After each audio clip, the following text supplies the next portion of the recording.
I do hope that this stays okay, this internet connection, because it's very up and down. And even though I have Wi-Fi, had to connect it to my phone. So I do hope it lasts. It's Lindsay Setchell here again, day 75.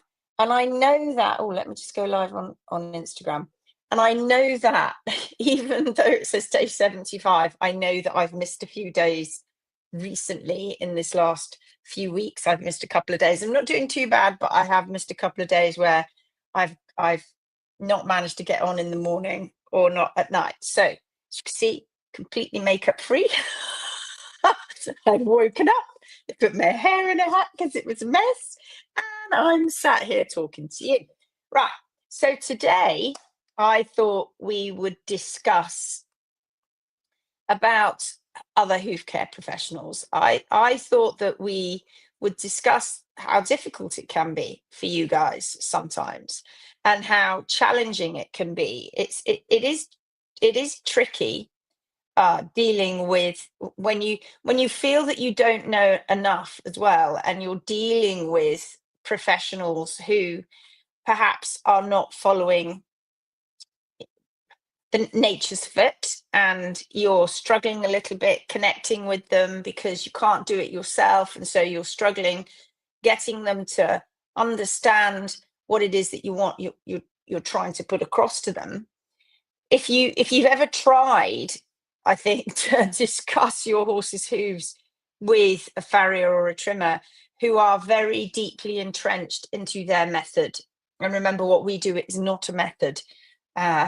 When you come to the workshops, you will see that when everybody trims, or when one or two of, let's say, for instance, Asher and I trimmed a horse. I trimmed the front feet, she trimmed the back feet. I would have ended up with exactly the same result as her, because I'm following the horse's natural foot. Asher didn't put any personal preference into it. I don't put any personal preference into it. We follow that natural constant. And so if you're trying to discuss your horse's hooves with somebody who is very entrenched in their own method, even when that, particularly when that method doesn't follow the natural constants of the horse's hoof, you know just how difficult that conversation can be. And it's hard. It's hard, particularly when a professional dismisses your concerns, and that could be a hoof care professional, it could be a vet, it could be a body worker, a vet physio, for instance. It's very difficult when you have been learning about something that they have not learnt about, and also they are the professionals, right? And what do you know as an owner? So it's really hard when they come along and they insist that their way is the only way. And you could say that about us, but ours, again, is not a method. You have to try and remember this. This is not a method. We have never trimmed to a method. We trim to a guideline, which is the horse's foot. Every single foot gets trimmed to their parameters, not what we think should be right. For instance, we don't take toe wall away when the toe wall clearly needs to be there. We don't leave bar material in the bottom of a horse's foot, which you can particularly see when you put a horse's foot to the side and you look across it.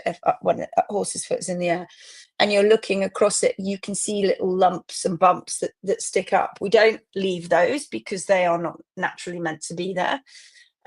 We take the heels down to the hard sole plane, or the live sole, as some people call it, which gives that maximum surface area, which is exactly what the horse would do themselves. And we encourage the foot to be, by just doing that trim, and it sounds a bit trite, this, to find its own natural shaping, which it does. After 2 or 3 trims of bringing the horse's foot back to its natural parameters, you start to see that horse's foot develop in front of your very eyes. And if we were doing something that was against nature, then what you would find is that the horse wouldn't keep their feet like that. So the ours is not a method. It's following the biology of the foot. So I really fully appreciate how hard it is for you guys, when you're maybe yourselves not even sure if they are right or not, because if what they're doing doesn't quite make sense to you, perhaps you can't have that conversation with them because you yourself feel that you don't know, that you're not right, that you're right or not. So the truth is, the people who will go forward and change the hoof care world are not the professionals arguing over their conflicting methods, arguing over whether you should rock or a heel or take the toe away beyond the horse's natural parameters, or arguing whether you should leave bars or not, or whether you should scoop heels and put them on points. And it's not those people.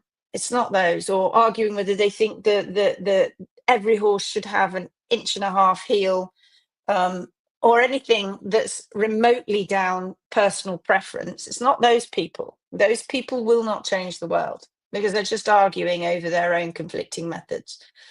It's the owners who educate themselves, who move forward, and who are able to then either do it themselves or get somebody who they know that they can communicate with and explain exactly how they know the horse needs to be trimmed. And I tell you, it's difficult because we have lots of owners, obviously, that come onto these workshops. We're just about to see a whole new bunch tomorrow.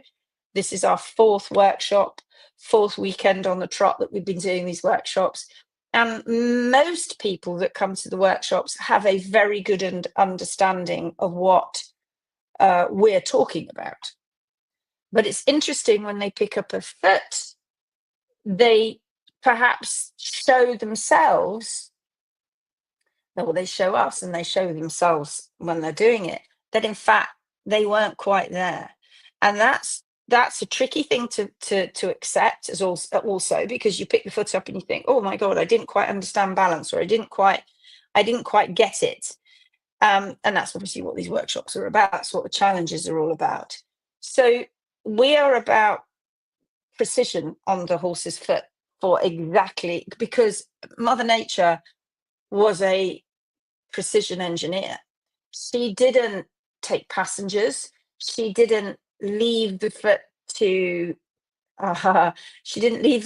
overgrow. That's not how she designed it to be overgrown. She didn't design the foot to be messed around with by people who think they can do better, when clearly the evidence around us, surrounding us, shows that we don't.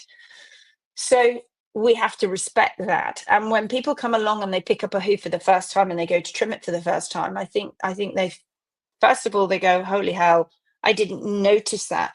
I thought I was getting the bars out, but I clearly wasn't. I thought that I was balancing, but I didn't realize how much toe to take. And one of the funny things that we talk about often in the workshops is how HM have a reputation for leaving too much toe, as in leaving that long toe. But that's a very balanced foot. So when the horse puts his foot down, they're putting the foot down correctly. They're placing their foot down correctly. That toe is not getting in the way of that foot placement. And when that horse is rehabbing from a very poorly foot with high heels, usually with a chopped off toe, and therefore they've got a lamellar wedge, you can't just continue to chop the toe off, put yourself off balance, because you can't read a balance point when you do that. And you need to let that foot grow out. And that's where the confusion comes, because when they come on a workshop, we don't have so many poorly feet with a lot of separation, and we're going, get that toe down because it's not balanced to the heels. People are like, whoa, I didn't realize how much I needed to take.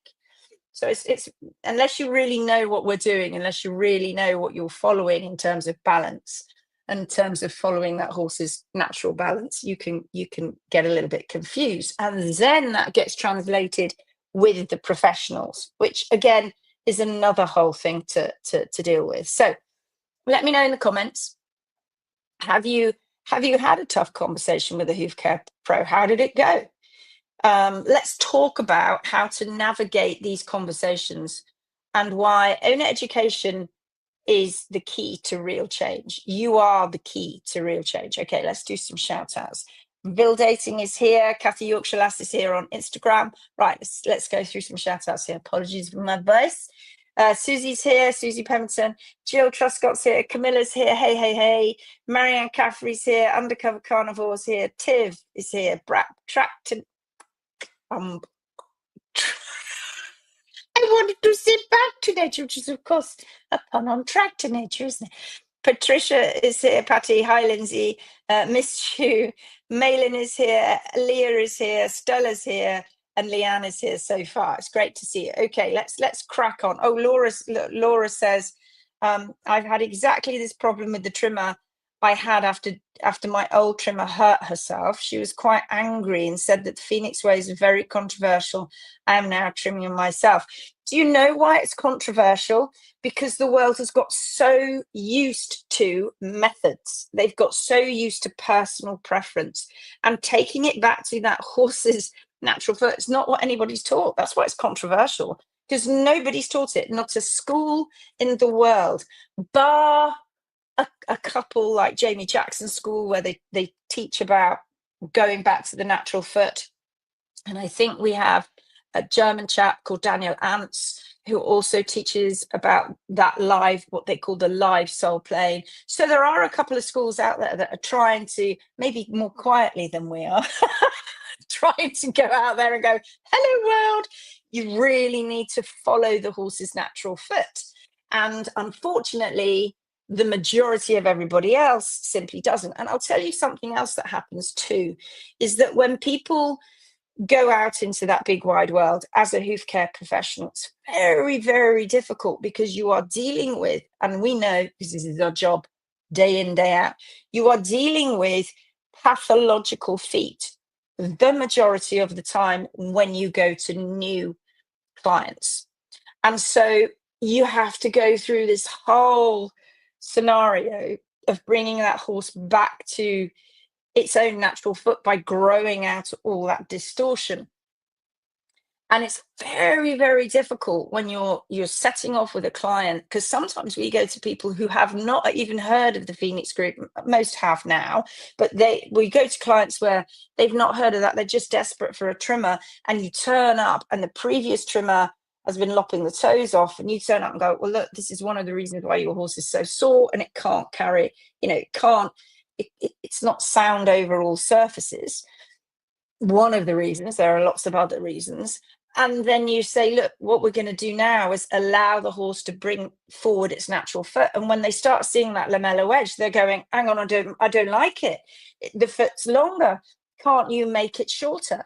And so it's really difficult for hoof care professionals out there. And I think this is one of the reasons we have gone so far off kilter, is because you want the owner, you want your client to be happy.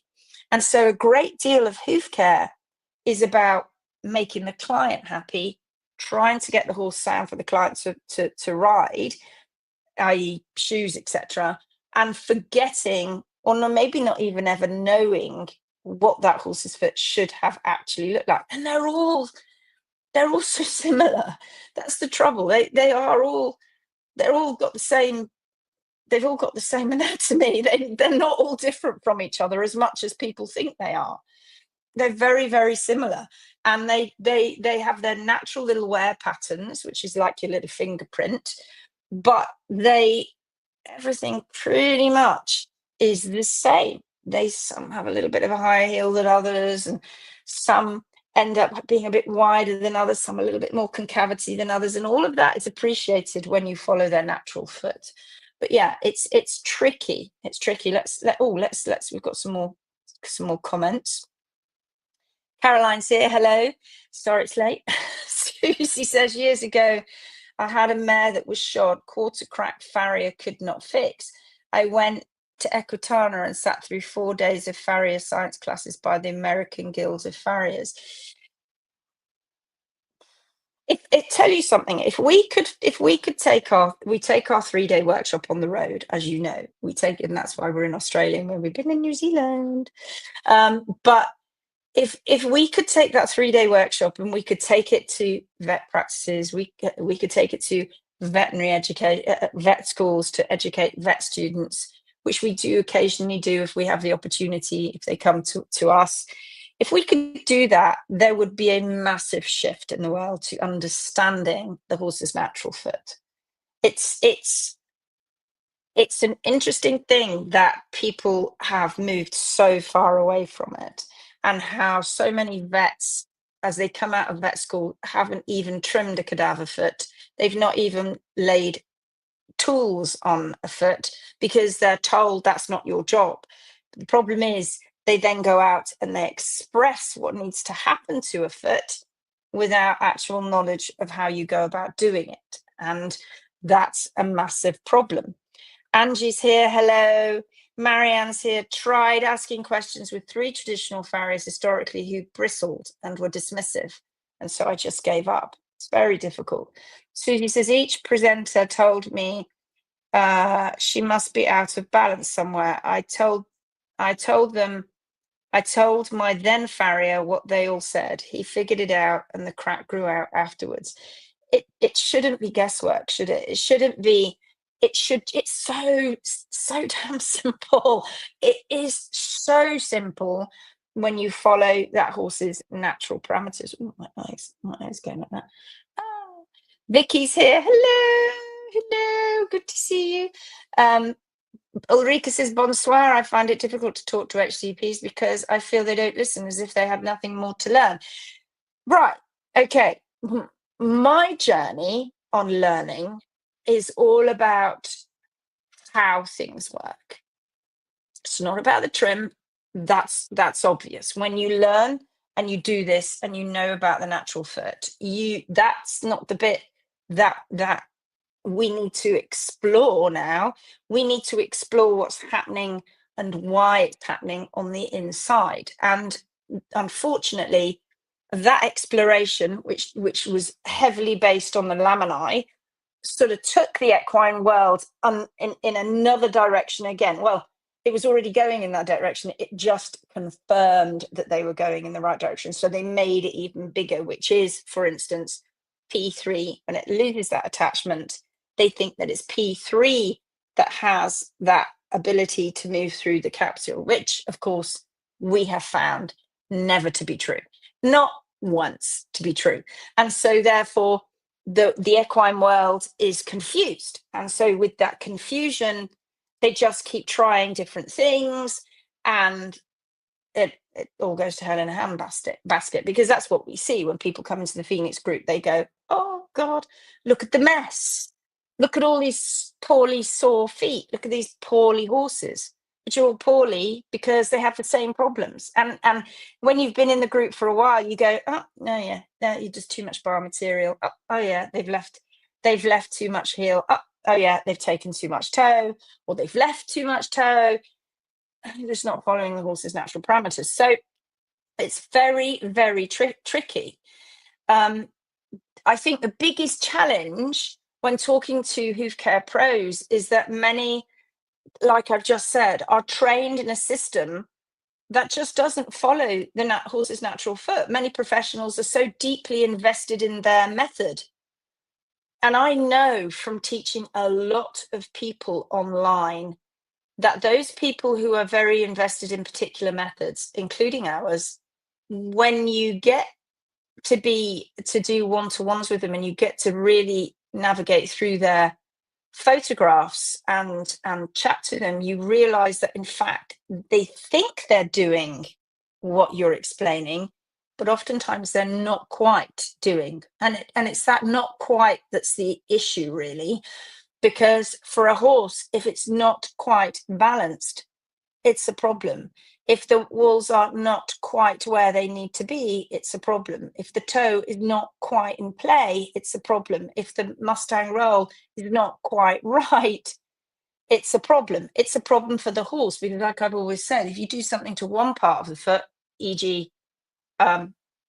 take the toe off, don't expect the rest of the foot not to know about it, and the body and the brain.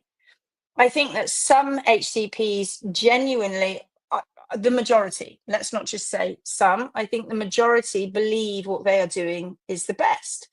They've been told what to do. Majority of them haven't really gone deeper into it. They've been told what to do and they follow it.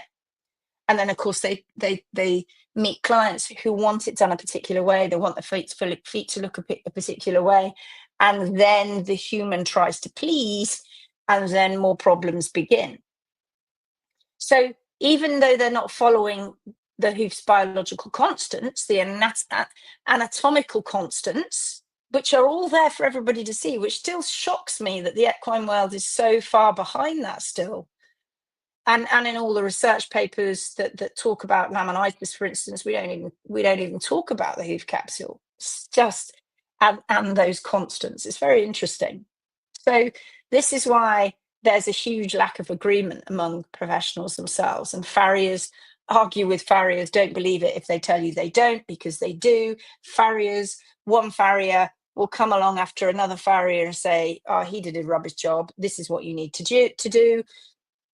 There are some farriers who think that their work is far better than others, and that may be true, but none of them are following the natural foot.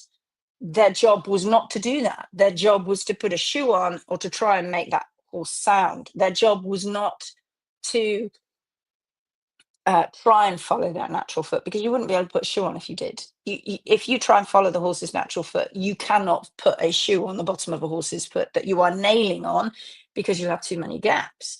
So farriers argue with farriers, vets argue with vets, trimmers argue with trimmers, because their methods are not grounded in in universal natural principles. So they all argue with each other, and then they argue with us. So as a result, conversations often feel like things like, this is just how it's done. No, that's not what we're doing. Or you're overcomplicating things, or you're oversimplifying things. Barefoot isn't suitable for all horses. All horses cannot go barefoot. Lever horses will rip the hoof apart if you don't take the toe back. You've got to groove the cracks out, otherwise they won't repair. This horse needs support. You can't just let the hoof grow naturally. You can't leave the toe in play. It's going to strain the tendons. You can't. The horse won't walk normally. But it's none of it. None of it is grounded in these universal natural principles. Hence the reason they all argue with one another. And then what happens is we come along, and then they all come together. All these people that are arguing with each other come together to argue with us. Makes it a bit easier for them, because they just have this one group to argue with. And yet, if you actually drill down, like I said, they're all arguing with each other, because there are no universal natural principles that they follow. And so it gets even worse for you as an owner, because you're looking at all this going on and you're going, oh my goodness, I don't know what to do. And on top of that, you don't fully understand the hoof anatomy or the biology. And so therefore it's really easy to feel very, very intimidated or unsure about these conversations. And that's why education in the natural foot is so important. And that's why, we get ribbed all the time for not allowing different opinions, because we only allow Mother Nature's opinion. We only allow the opinion that shows us the natural foot. If you're coming in there telling us that the heel needs to be left at a certain height, that's not correct, because it changes for every single horse. If you're telling me that the foot needs to have a palmar angle at a certain angle, that's not correct, because it changes for every horse. If you're telling me that the sole needs to be a certain thickness for every horse, that's not correct, because it changes for every horse. These are the nuances. Those are the nuances, and those are the things that have confused people for a long time. Let's have a few more. Let's see what other people are saying. Anne's here from Stratford in Canada. Alex says, hello, Lindsay. Hello. Laura says, what I don't get is, what do they think the hoof wall at the toe is for? They always take that away from the role. Do you know something? I have literally just before I came online, I saw 2 photos, one before and one after, of a horse's foot talking about concavity. And it was from an Australian trimming group.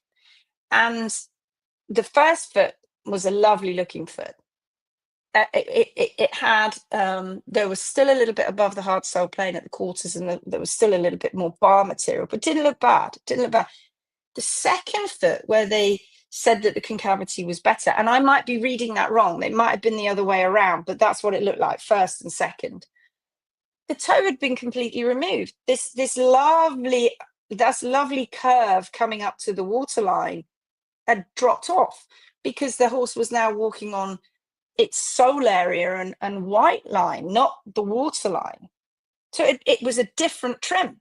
It wasn't the same trim. And I don't know whether people see those nuances. It's not the same. And in the second one, there was more bar material that had been left. And so there was more, that horse was starting to now begin to callus around the toe, which gave that impression of more concavity.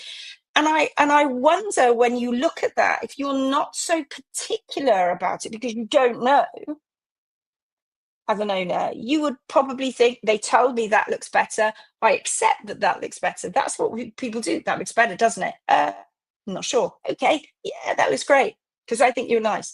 That we need. And I'm looking at this thinking, why have you now taken the toe off? It's quite bizarre. Marianne says, had my wonderful HMB Pro out to trim 4 horses today. She's like a breath of fresh air. Comparison to previous farriers, she's utterly wonderful. And that, I have to tell you, is lovely to hear. Thank you. Because it's hard in this big wide world of keeping our wonderful pros protected, supported, and keeping their confidence going in a world that's hell bent on trying to keep going down the pathological route. So thank you for that. It's lovely to hear. Penny's here. Hello, Penny. Good to see you. Okay, let's continue. Oh, let's have a quick look on Instagram. Ham Hill Farm Track Livery has joined. Hello, good to see you. So why it's going to be owners and it's not going to be the professionals that will change the world, folks. It really isn't. The real change in hoof care, is the real driving force behind better hoof care, my friends, is not the hoof care professionals all arguing with their different methods, all not agreeing with each other. The real change in hoof care is going to come from professionals, not from professionals, but from the owners educating themselves. That's exactly where it comes from. And we've been bleating on about that for years. I've been in this industry 25 years, and I can tell you that owners is where it's at. We need to give the owners the power. Owners need to hold the power. And that's why we've been taking these workshops. I mean, for years, of course, we only ever did them in the UK. And now we're expanding. And this is the first time we've ever come down under. And it'll be the first time this year we'll have ever taken our workshops to the States, because obviously we're going to do 2. I say obviously, many of you don't know. We're going to do 2 in the US and 2 in Canada. It's very exciting. So owners are holding the power. You are the ones who decide who trims your horse. It's your decision. You either do it or you get somebody to do it. It's your decision. I know it's not easy to get the right person, but you are in charge. You are the one who can recognize bad hoof care before it causes damage. If you get yourself educated in the natural foot, you are the one who sees your horse every single day and can track those changes. These people see your horse, you know, even if they turned up every 4 weeks, which many don't, but let's say they did, you know, that's, and it takes them, what, 20 minutes or half an hour. Let's give them an hour. That's 12 hours a year, which of course it's not. It's usually about 6, and it's less than that, far less. And you're with your horse over 8,000 hours. You're in charge of your horse over 8,000 hours a year. So it is your responsibility. You are the one who needs to know this stuff, because when you start to demand better hoof care, professionals will be forced to evolve. It's a shame that the hoof care world has to evolve to going back to something that nature created and that was in front of every single hoof care professional. It is interesting. It is really interesting. I wonder how many Mustangs come off the Great Basin, for instance. They get put in holding pens, and so their feet immediately start to change because, and we know this as an absolute definite, because they're not moving anymore. They haven't got that behavior driven wear. I wonder how many then go on to experience just non-natural hoof care. The majority probably when they were keeping their toe wall in play before they were taken off the ranges and everything was working beautifully together, and then they go into the domestic world and people just mess around with it and they just take that toe wall off and they leave too much heel and they just think they're doing what they think is right, and they've not followed that natural foot at all. I can imagine that in the Eurasian steppe, where you have the Mongol horses, who are some of the most sure-footed ridden horses on the planet, and very, very different to Western horses. They're not filled with supplements and bagged feeds, and they all survive, and they're ridden great distances, and they're strong. They're not very big horses, but they're incredibly strong and agile and fit. I wonder how many Mongol uh, uh, owners or guardians would like to have their horses' feet, toes chopped off, or bars left. They wouldn't accept it. Those people that are maintaining and looking after those horses know that that horse needs an extremely good foot, the foot the horse needs, the foot the horse is developing. They wouldn't allow, they would just simply not allow a Western person to come in and put their own personal preference on it, because those horses would start to go lame and they would start to have problems. Maybe not straight away, but it wouldn't take long. And so there are people in the world who truly understand that the natural foot doesn't need to be messed with, and yet there are so many in the Western world mainly, which is now spreading to, I mean, I was on a conversation with a Japanese vet who in Japan not that long ago, and one of the problems they have in Japan, in her area particularly, which is similar oftentimes to the UK, is these horses just don't get out and get time to move around. They just spend their entire times in stables. I'm sure it's not like that over the whole of Japan, but she has a real problem getting people to understand that movement is key. So most owners don't realize how much power, in fact, they actually have in this conversation. Many are still in the mindset, many owners are still in the mindset of, oh, well, my farrier or my trimmer knows best, so I just trust them. No, that's why we're not moving forward. That's why it's so hard to move forward. Or I don't really understand hooves. It's not for me. I don't understand hooves, so I just leave it to the experts. Again, that doesn't help us moving forward, because clearly the experts, who are all arguing amongst themselves, are not following the natural foot. So you don't even know. When I had that conversation with that vet in Ireland, who said she was a self-proclaimed lameness expert, when I asked her about the natural foot and we got her to trim, she couldn't. She didn't know what she was doing, bless her. And nice girl, but she said, she admitted she didn't really know what to do to the foot. She had no clue, so she left it to her farrier, because she had a great farrier. And when I tackled her over the question, how do you know he's a great farrier, she just stared at me. And I just stared back, because how does she know? So people say things like, I don't want to upset my trimmer, I don't want to upset my farrier, so I don't question them. I don't want them to disappear because I don't know what to do. What would I do myself? And it's a really difficult situation to be in.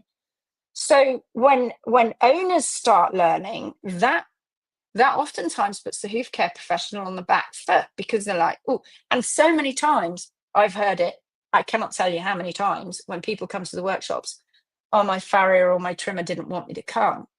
They tried to tell me that what you were going to teach would be wrong, which is ironic, considering all we're doing is teaching people about the natural foot. So when owners start learning, they start questioning, you start expecting better, and you start seeing things. That's when change happens. And we've already seen this shift.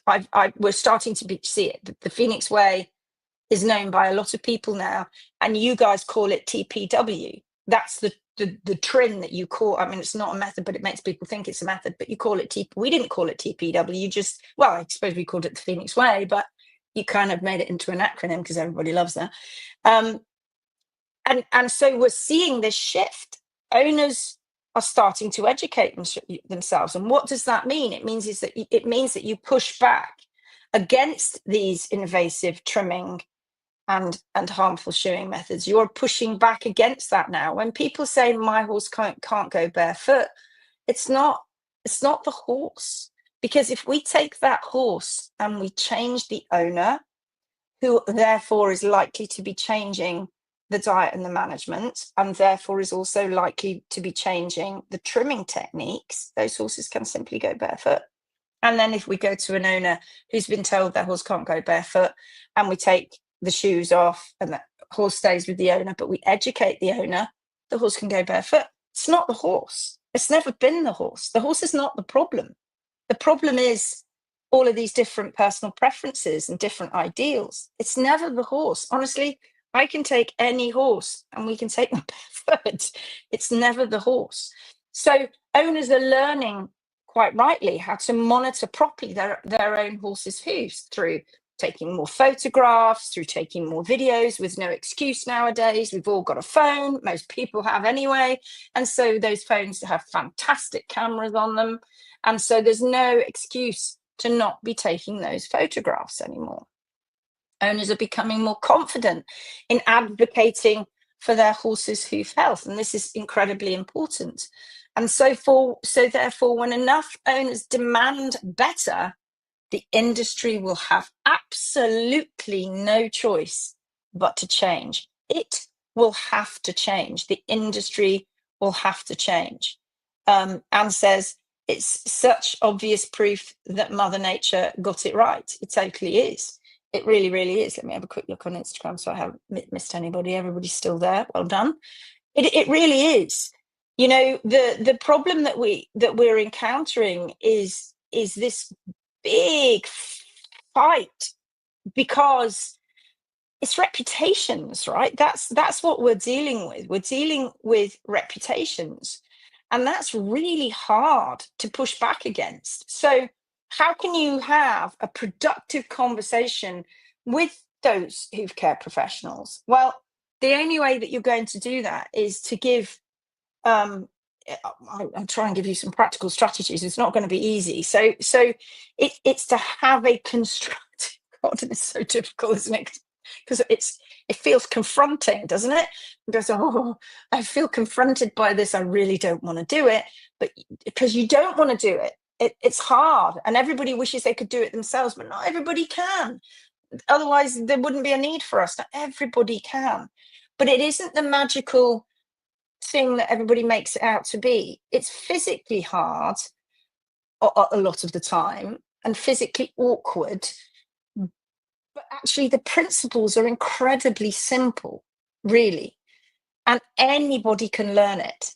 Anybody can learn it. You may physically not feel you can do it, and it may physically feel awkward to you, but anybody can learn this. It is not difficult. The equine world have tried to shroud or put cover this hoof care business in this magical thing that it isn't. It is simple.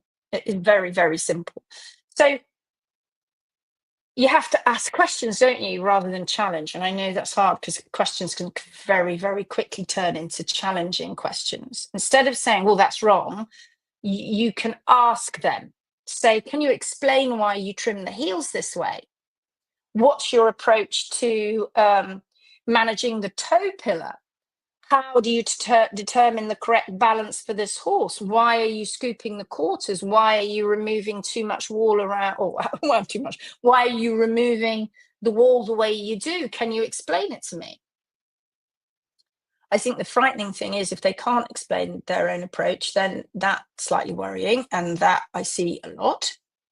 That they don't have an answer, which is very worrying. Professionals, I think, are going to be more open to discussion when they don't feel attacked. They feel attacked oftentimes by HM because we're putting pictures of dreadful horses' feet up going, this was hoof care. So every single hoof care professional on the planet that reads it that doesn't follow the natural foot thinks they're talking about them. We may be, if the cat fits, frankly. But we don't necessarily go for particular people, although if particular people are going to be trying to continue this rhetoric that is incorrect, then of course we're going to have to do rebuttals to that, which is obviously what I did yesterday on the public page. But if we simply start really digging deep into it, and when people dig deep and they go, this is this, and then somebody like me comes along and says, okay, let's really look into that. Now let's talk about it. I feel that that's raising the bar, right? So when you ask questions, we can talk about their reasoning. You can use evidence-based questions. You can say, have you looked at studies on the role of the frog and bars in distributing weight? I mean, they probably go, pardon. And you say, are those bars really meant to be there? Or what do you think about the fact that they are extra material that's going to cause pressure in the horse's foot? Also makes the horse's foot look a bit flat. Maybe you could ask what if they're familiar with the natural foot. What do they know about the natural foot? What do they think the natural foot should look like? And maybe you can ask them if you can take photos together and then maybe x-rays so you can track progress. If you don't get good answers, then that's obviously a red flag. And you, no matter what, when that hoof care professional walks off your property, your horse, you pick up the feet and you take photos, and maybe do it even right there with them. And that will make them think, hang on a minute, this owner's serious. You need to stay calm, and that's hard sometimes, but you need to hold your ground. Because if a trimmer gets defensive, if a vet gets defensive, if a massage therapist gets defensive, if a vet physio gets defensive, you must not let them intimidate you. That mustn't happen. You must stand your ground. If they insist that their way is the only way, remind yourself that there are always people out there who are following Mother Nature, and that she's the ultimate engineer. And if they are telling you their way is the only way, just remind yourself how many horses are successfully being rehabbed this way. If they're open to learning, well, then that's great. You can keep that conversation going, can't you? But if they refuse to listen, it may be time, sadly, to find someone else. And that's many of the reasons why people end up coming to the Phoenix group, is because they end up having to find out themselves, to do it themselves. I know the goal isn't to argue. Unfortunately, that's what ends up happening. Barbs get thrown, people get upset, threatening behavior can happen, reputations are at stake. So finding those who are, and we have many of them on the Phoenix group, vets, professionals, massage therapists, physios, body workers, trimmers themselves. We've got many on the Phoenix group. And these are people who are willing to evolve with what people like to call the new knowledge. It isn't new knowledge because it's been around and it's been developing for 55 million years, but people are prepared to think, actually, maybe what I've been taught wasn't the right thing. So the best thing that you can do as an owner is take an active role in your horse's hoof health. Learn those biological constants of the natural hoof. Where you're going to find that? Well, you're going to find that on the challenges. You're going to find that in the workshops. And that means that you can recognize, and this is the big thing, right? You can recognize if a trim really is helping or it's harming.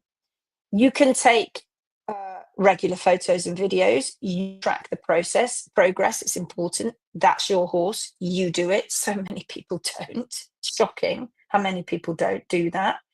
And you cannot remember what the feet looked like 5 minutes ago, let alone 5 months ago. Please do surround yourself with like-minded owners. These owners that come to these workshops make new friends, new connections, and they absolutely love it because they're sat in a room of people who are all going, my God, I was told to do that too. Oh my God, was that happening to your horse? Oh my God, that happened to me. It helps. That's support. Hoof care shouldn't be isolating. We are the ones sticking our head above the parapet. You can let me do that if you like. But you surround yourself with people who is in safe spaces, such as in the Phoenix group. Just keep asking questions, keep learning, never stop advocating for your horse, because I tell you, the one person on the planet who will advocate for your horse more than anybody else is you, nobody else. The future, my friends, of hoof care is not in the hands of the professionals, it's in the hands of educated owners. The more we demand better, the more the industry will be forced to shift. And that is you that will do that. So today's takeaway, if you want better hoof care, the answer, hi Sarah, the answer isn't waiting for the professionals to change. Don't think that's going to happen, because you'll be waiting forever and a day, hence the reason we are where we are in 2025. It's educating yourself so that you can demand better care. The owners who take the time to learn and they monitor their horses' feet are the ones that are driving this future of hoof care. It's tough.